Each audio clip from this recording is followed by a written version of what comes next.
Okay, so you're probably seeing these headlines everywhere. North Korea launches ICBM, Yeah, and feeling a little like, wait a minute, haven't we been here before? It's 2024. right. Shouldn't we be past this? Yeah. Well, that's why we're here today. We are going to be dissecting 3 articles, all from October 31st. So these are hot off the presses. Wow. We've got PBS NewsHour, we've got AP News, and we've got NPR. And we are going to really try to go beyond the headlines Okay. to understand what this launch really means. So what's fascinating to me is this isn't just another test. Right. It's really carefully calculated, I think, by North Korea, strategically timed, and just loaded with implications. Yeah, and it seems like they wanted the world to know right away. Yeah. Because they confirmed this launch incredibly fast, Yeah. which is unusual for them. Exactly. Typically, they wait a day, maybe even longer, Yeah. to kind of boast about it. Right. But this swift confirmation, I think, suggests they're trying to project a certain image, maybe an image of strength, of readiness, particularly given all the reports about their troop deployments to Russia. Right. So it's a power move. There's no doubt about It's it. a power move. So let's talk about this power move. Let's break it down. Okay. So the launch itself, they test fired this ICBM. It was solid fueled, and they launched it on a very steep trajectory, probably to avoid, hitting any neighboring countries. Right, right. But here's the thing. This missile flew for 86 minutes Wow. and reached an altitude of over 7,000 kilometers. So that is higher than any of their previous tests. When you think about that 86-minute flight time, very little warning for interception. Right. And that altitude. We're talking potential reach to major U.S. cities. This isn't just saber rattling. This is demonstrating a very real and growing threat. Absolutely. And it gets even more interesting when you think about the technology they're using. Now, some people might be thinking, okay, what's the big deal about solid fuel? But this is a huge leap forward for their missile program. Absolutely. Yeah. Solid fuel means they can fuel these missiles in advance. They can deploy them much faster than with liquid fuel. It basically eliminates that whole lengthy pre-launch preparation. They're harder to detect. They're harder to intercept. Oh, wow. Think about a quicker launch, greater element of surprise. It's a much more credible threat. And to top it off, they likely launched this from their largest mobile platform, Oh, a 12-axle launch vehicle. okay. So this is a significant upgrade in their capabilities. So all of this happening just days before the U.S. election, I mean, almost too perfect to be a coincidence. It really is. Yeah. The timing is incredibly suspicious. It definitely feels like a play for attention, maybe to try to influence the election or gain leverage in future negotiations. Now, let's also consider that there are reports that North Korea has been sending troops to aid Russia in Ukraine. Some experts even speculate that this ICBM launch with this advanced technology might be linked to a quid pro quo with Russia. So you're saying that Russia may have provided some technological assistance in exchange for troops on the ground. Exactly. That's the theory. And it adds this whole other layer of complexity to this situation, right?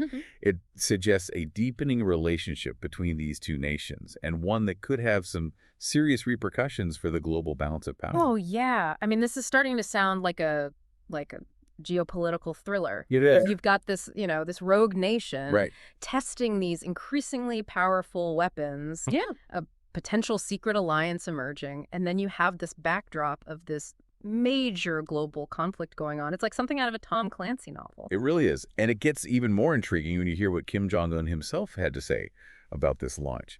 He called it an appropriate military action. Right. Necessary to protect North Korea from perceived threats to its safety. Which is essentially their justification for their entire nuclear weapons program, right? Right. They claim that it's purely defensive, a deterrent against the U.S. and its allies. But let's be real, that's a narrative that doesn't really hold much water with the international community. Right. And then he goes on to say that North Korea will never abandon its nuclear weapons program. Right. Which further complicates matters. Basically throws a wrench in any hopes for denuclearization talks. Right. Reinforces their commitment to maintaining this arsenal. So you've got a defiant leader, a powerful new weapon, and a potential shift in global alliances. I mean, that's a lot to unpack. Yeah. And it raises some serious questions about what happens next. And that's what we're going to explore as we dig deeper into this. We need to understand the international reactions, the implications for the war in Ukraine, and the potential role that China might play in all of this. Because this isn't just about North Korea flexing its muscles. This is about a complex web of interconnected events that could reshape the world as we know it. Right. Yeah. Feels like someone just kicked over the chessboard and all the pieces are just scattered everywhere. Where do we even begin to make sense of all of this? Well, I think a good place to start is with how the international community is reacting to this launch, because, as you might expect, it hasn't exactly been met with applause. Yeah, the U.S., South Korea, Japan, they all condemned it pretty quickly. Right. Called it a violation of UN Security Council resolutions. And the UN Secretary General urged for de-escalation and dialogue. But let's be honest, those pleas often fall on deaf ears when it comes to North Korea. Right. It's this familiar pattern. North Korea provokes, the world condemns, and then the cycle just repeats itself with very little progress towards, any kind of peaceful resolution. Yeah, it's a very frustrating stalemate. But here's where I feel like the dominoes really start to fall and the situation gets even more precarious. So the U.S. Defense Secretary actually came out and said that North Korean troops decked out in Russian uniforms and using Russian equipment are actually on the move towards Ukraine. Now, that's major escalation.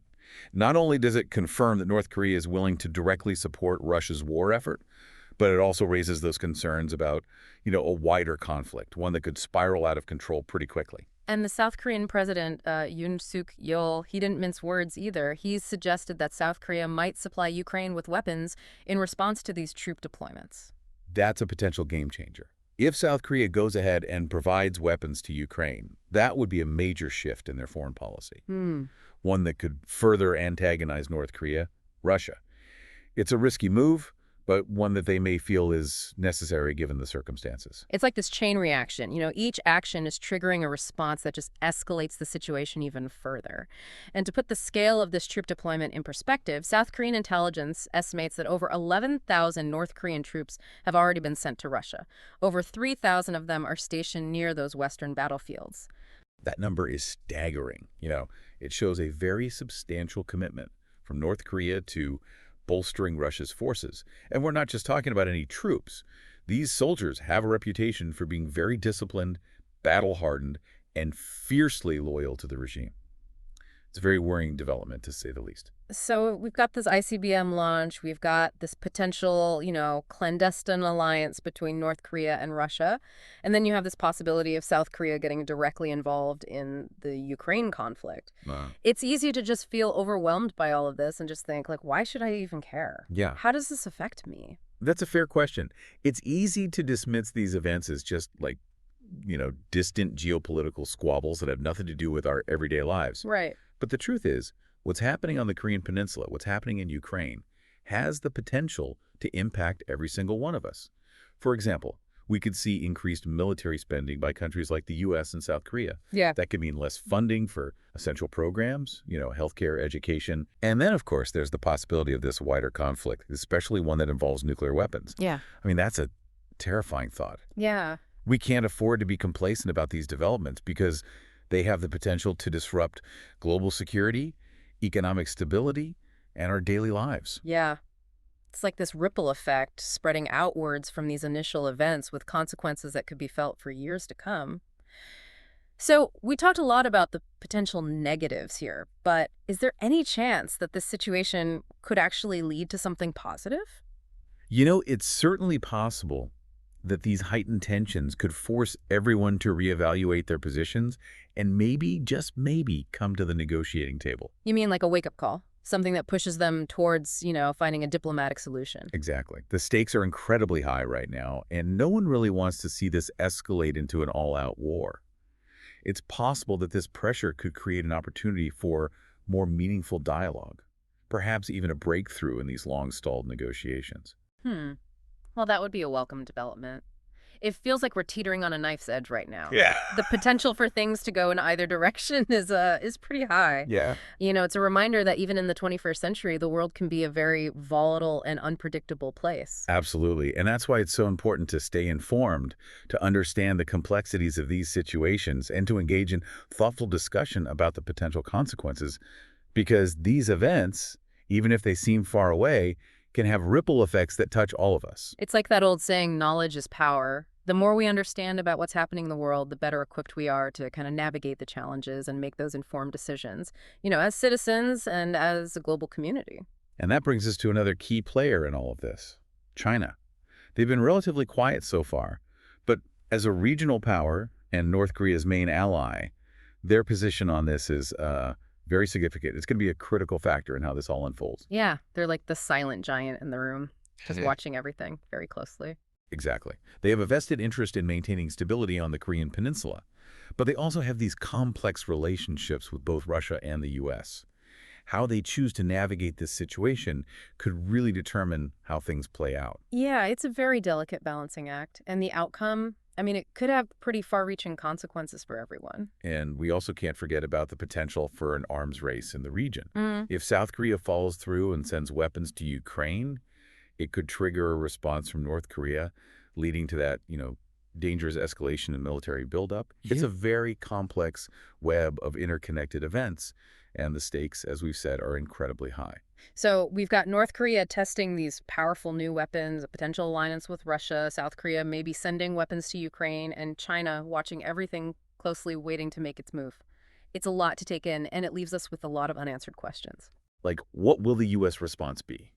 Will this situation push them towards a more aggressive stance, or will they prioritize diplomacy? How will all of this impact the situation in Ukraine? Will it just prolong the conflict, or could it potentially create an opening for peace? And what role will China ultimately play? Will they act as a mediator, as a supporter of North Korea, or something else entirely? These are all questions that are worth thinking about as we continue to follow this unfolding story. It's a reminder that we live in a very complex and interconnected world, and that even these seemingly isolated events can have pretty significant ripple effects. Yeah, it really shows how connected everything is, how things that seem so far away can still have these ripple effects that affect all of us. Absolutely. This whole situation, the ICBM launch, the potential North Korea-Russia alliance, South Korea potentially getting involved in the Ukraine conflict. And it's not just, a bunch of random incidents. It's this complex web of actions and reactions, each one influencing the next. It has the potential to really reshape the global landscape.